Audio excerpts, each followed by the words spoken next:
Hello welcome to inspirational star. మరి ఈరోజు inspirational స్టార్లో యంగ్ హీరో సిద్ధు జొన్నలగడ్డ నటించిన కొన్ని సినిమాల్లోని ఇంట్రెస్టింగ్ విశేషాలను గురించి తెలుసుకుందాం. ఇక ఇంకెందుకు ఆలస్యం, ప్రోగ్రాంలోకి వెళ్ళిపోదామా? మరి లెట్స్ స్టార్ట్ ది ప్రోగ్రామ్. 1992 మే నెలలో సాయి కుమార్ జొన్నలగడ్డ శారదాలకు హైదరాబాద్లో జన్మించాడు సిద్ధార్థ్ జొన్నలగడ్డ. సిద్ధార్థ్కి చైతన్య అనే ఒక అన్నయ్య కూడా ఉన్నారు. సిద్ధార్థ్ అమ్మగారు ఆల్ ఇండియా రేడియోలో జాబ్ చేసేవారు. అప్పుడప్పుడు సిద్ధును కూడా రేడియో స్టేషన్కి తీసుకెళ్లేవారు. అలా వెళ్ళినప్పుడే రేడియోలో సాంగ్స్ వినడం వలన సిద్ధుకి మ్యూజిక్ పై ఇష్టం పెరిగింది. ఆ తర్వాత పెరుగుతున్న కొలది ప్రభుదేవ, మైకేల్ జాక్సన్ వంటి డాన్సర్లను చూసి తాను కూడా మంచి డాన్సర్ అవ్వాలనుకున్నాడు సిద్ధు.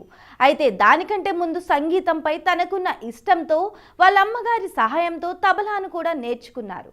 ప్రతిరోజు స్కూల్కి వెళ్ళి వచ్చాక తబలా క్లాసులకు వెళ్ళేవాడు. అలా 4 ఇయర్స్ తబలా నేర్చుకున్నాడు సిద్ధు. 2008లో జోష్ మూవీ కోసం ఆడిషన్స్ జరుగుతున్నాయని తెలిసి తన ఫ్రెండ్స్ చెప్పగా సిద్ధు ఆ న్యూస్ నిజమో కాదో అని తెలుసుకుని అది నిజమే అని తెలిసాక తన ఫొటోస్ను దిల్ రాజు ఆఫీస్కి పంపించాడు. జోష్ మూవీ టీం వాళ్ళు సిద్ధు ఫొటోస్ను చూసి ఆఫీస్కి పిలిపించి ఆడిషన్స్ను నిర్వహించారు. మొదటి రౌండ్ బాగా చేయడంతో మొత్తం సిద్ధుతో 3 రౌండ్స్ ఆడిపించారు. ఈ 3 రౌండ్స్ అయ్యాక కాలేజీ స్టూడెంట్గా సిద్ధును ఫైనల్గా తీసుకున్నారు. సిద్ధు యాక్టింగ్ నచ్చడంతో జోష్, బొమ్మరిల్లు భాస్కర్, రామ్ చరణ్తో ప్లాన్ చేస్తున్నటువంటి ఆరెంజ్ మూవీలో ఏదైనా క్యారెక్టర్ ఉంటే ఇస్తారని ఆడిషన్స్కి వెళ్ళమని చెప్పారు. ఆ వెంటనే ఆరెంజ్ మూవీ ఆఫీస్కి వెళ్ళి అక్కడ కూడా ఆడిషన్స్ ఇచ్చారు సిద్ధు. అయితే ఆరెంజ్ మూవీ టీం వాళ్ళు 2 నెలల తర్వాత రమ్మన్నారు. ఈలోపు జోష్ మూవీని సిద్ధుతో ఉన్న షూట్ను కూడా షూట్ చేసేశారు. అక్కడ కూడా మరికొంతమంది పరిచయం అవటం, వాళ్ళ ద్వారా కూడా మరికొంతమంది సినిమా వాళ్ళ ఆఫీసులు కూడా కనుక్కోవడం, వాళ్ళందరికీ కూడా తన ఫొటోస్ను పంపించడం మొదలుపెట్టాడు సిద్ధు. జోష్ మూవీ 2009 సెప్టెంబర్లో విడుదలైంది. ఇక ఈ సినిమా హిట్ అవ్వకపోగా సిద్ధార్థ్ పాత్ర కూడా చాలా చిన్నది అవడం వల్ల ఆ సినిమా వల్ల సిద్ధుకి ఏమాత్రం ఉపయోగం లేదు.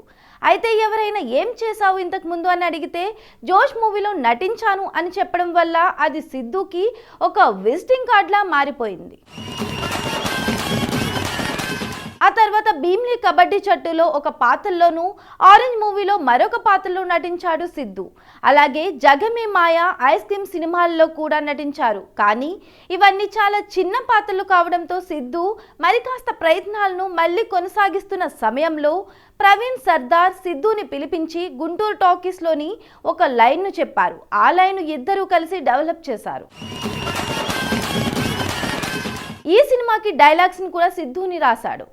ఈ సినిమాను 2016 మార్చిలో విడుదల చేశారు. ఈ సినిమా సుమారు 10 కోట్లు వసూళ్లు చేసి అప్పట్లో టాక్ ఆఫ్ ది ఇండస్ట్రీగా నిలిచింది. గుంటూరు టాకీస్ మంచి హిట్ అయినా కూడా సిద్ధుకి మాత్రం అవకాశాలు రాలేదు. ఆ తర్వాత కృష్ణ అండ్ లీలా, మా వింతగాథ వినుమ అనే సినిమాలు మాత్రం గీతా ఆర్ట్స్ వారు నెట్ఫ్లిక్స్లో విడుదల చేశారు.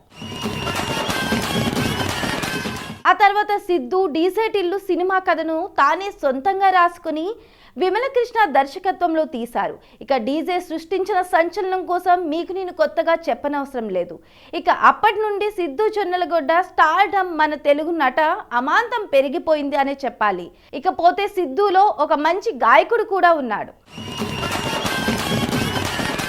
గుంటూరు టాకీస్ సినిమాలో టైటిల్ ట్రాక్తో పాటు నరడా డో నరడాలో కూడా 2 పాటలను పాడారు సిద్ధు జొన్నలగడ్డ.